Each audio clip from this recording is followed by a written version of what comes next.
Kolejnym tematem są instrukcje sterowania. R jest językiem programowania, jak C, Java, C# czy C++ i posiada wobec tego instrukcję sterowania, instrukcję warunkową if, nie ma instrukcji switch i pętlę. W R dostępna jest pętla for, pętla while i pętla repeat. Zacznijmy od instrukcji warunkowej. Twórzmy nowy kawałek kodu i przygotujmy liczbę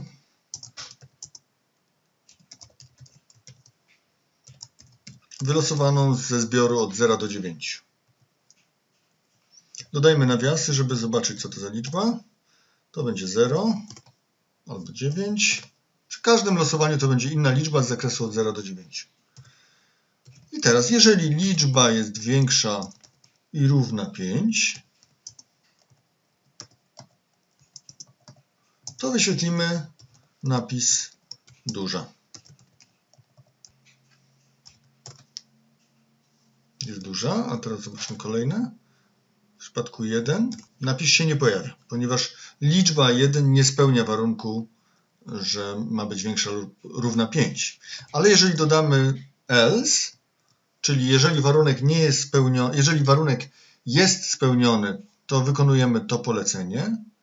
Natomiast jeżeli nie jest spełnione, to wykonamy polecenie print mała. Instrukcja po else zostanie wykonana i pojawi się napis mały. To samo możemy napisać z pomocą nawiasów klamrowych, które umieszczamy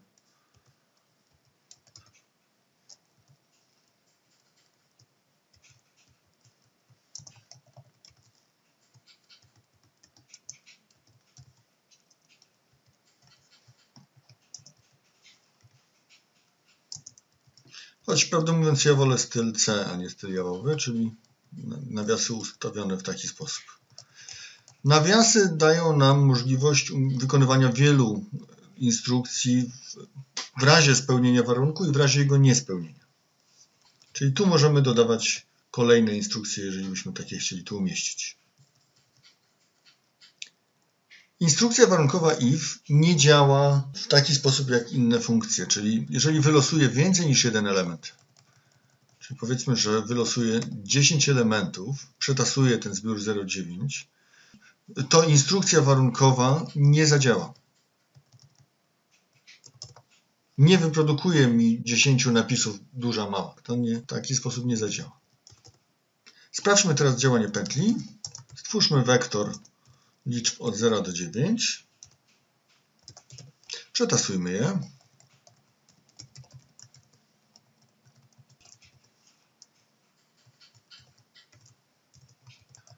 I wykonajmy pętlę po poszczególnych liczbach.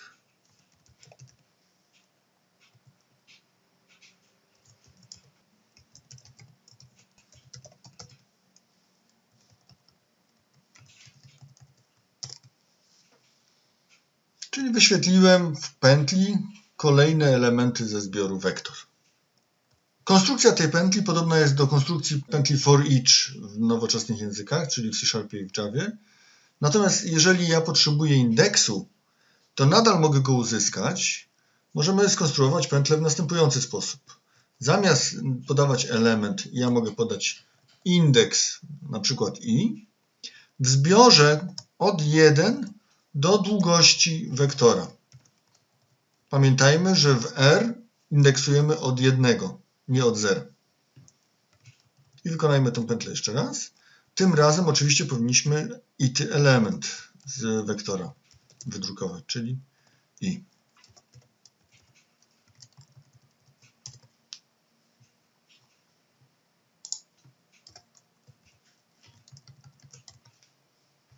I efekt jest oczywiście podobny.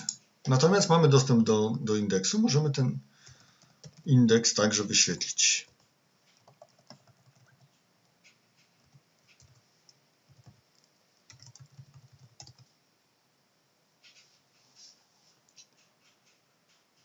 Po zakończeniu pętli indeks nadal jest dostępny i ma wartość z ostatniej iteracji. W takiej pętli możemy oczywiście umieścić instrukcję warunkową, czyli możemy na przykład napisać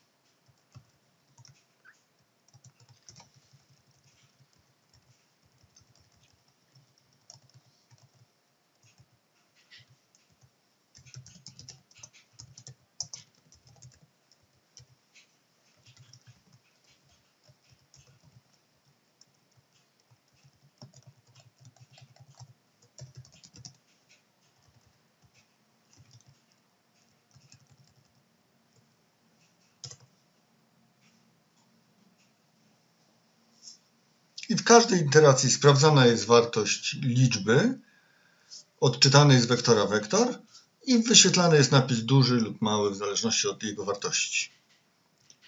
To oczywiście powinniśmy trochę uporządkować ten kod. Warto dbać o jego czytelność. Warto jednak od razu zaznaczyć, że w R pętle wcale nie są mile widziane, są mało wydajne. Jeżeli można je zastąpić wektoryzacją, w cudzysłowie, to dobrze to zrobić. Zamiast pętli lepiej byłoby użyć funkcji z rodziny apply. lapply, rapply, sapply i apply samo. Przedstawię je na końcu. A teraz zajmijmy się pętlą while. Pętla while nie ma indeksu i nie ma prostego sposobu, żeby go do niego dodać, no ale możemy oczywiście zawsze zadeklarować zmienną, nadać jej wartość 0 i napisać, że dopóki ta zmienna i jest mniejsza od 9, to drukujemy jej wartość w konsoli i zwiększamy, czyli i plus 1.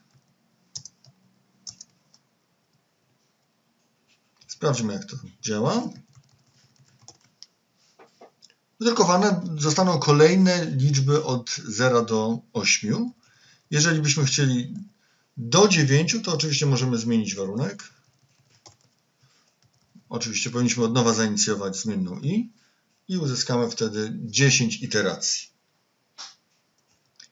Podobnie działa pętla repeat, ale ona nie ma wbudowanego warunku, czyli powtarzamy jakąś czynność, użyjmy znowu indeksu i, czyli zerujemy go, powtarzamy jakąś czynność i tą pętlę musimy ręcznie, w cudzysłowie, przerwać, to znaczy musimy wywołać instrukcję break.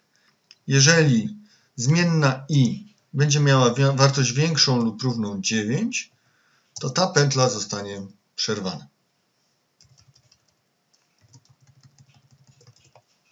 Efekt oczywiście powinien być taki sam, to znaczy powinniśmy zobaczyć wartości od 0 do 8. Ten warunek większe lub równe jest oczywiście nieco nadmiarowy, to znaczy możemy też zrobić, jeżeli i jest równe 9, to pętlę przerywamy. Warunek większy równy jest o tyle bezpieczniejszy, że jeżeli zmienimy krok iteracji, to on też zadziała. Instrukcja break nie jest jedynie instrukcją, którą można użyć w pętli repeat. Możemy jej użyć w każdej pętli. To znaczy możemy do pętli while dodać wewnątrz kodu wykonywanego w ramach iteracji warunek, że jeżeli i jest równe 5, to pętlę przerywamy. Sprawdźmy działanie.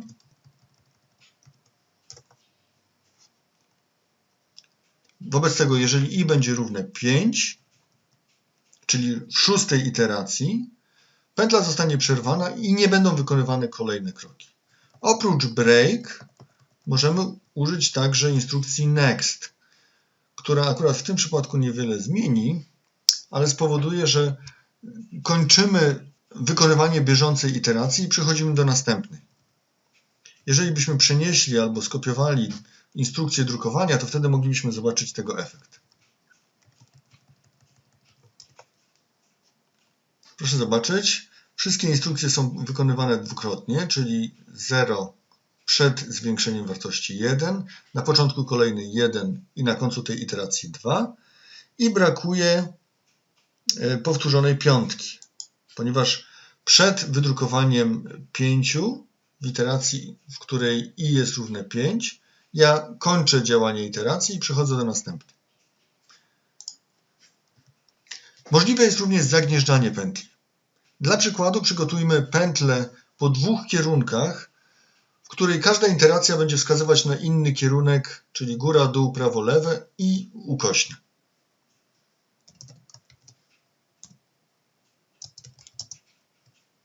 Kierunki będą wyznaczane przez wartości od -1 do 1, czyli w kierunku x możemy mieć współrzędne tego wektora, który wskazuje nam kierunek od -1 do 1. Podobnie w kierunku y. Nie używam nawiasów klamrowych, ale mógłbym to zrobić. To jest współrzędna y-owa, też od -1 do 1. I wydrukujmy wektor wskazujący na kierunek, czyli x.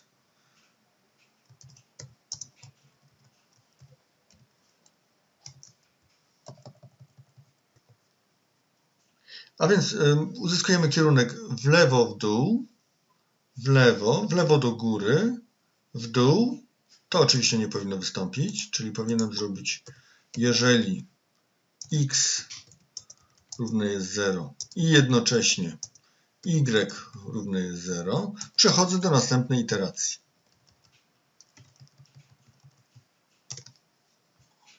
I w ten sposób uzyskam tylko 8 iteracji, czyli także 8 kierunków. Jak wspomniałem, lepsze od pętli explicite napisanej w kodzie R jest użycie funkcji lapply. I dla przykładu lapply wektor. Pierwszym argumentem jest kolekcja, jest zbiór wartości. To może być albo wektor, albo lista, albo może być to też macierz, który jeszcze nie poznaliśmy. I powiedzmy, że chcemy wydrukować poszczególne elementy. Czyli drugim argumentem jest funkcja zmienna, która przechowuje funkcję. W efekcie uzyskamy elementy w tej liście. Ja mogę także wyświetlić typy tych elementów. To wszystko są liczby typu integer, ponieważ wyprodukowane były przez metodę sample. Ciekawszym wynikiem będzie, jeżeli ja za argument wstawię listę, ponieważ elementy listy są różnych typów. No i oczywiście mogę też funkcję print. Na temat funkcji lapply i innych z tej rodziny oraz funkcji doCall zrobię osobne zajęcie.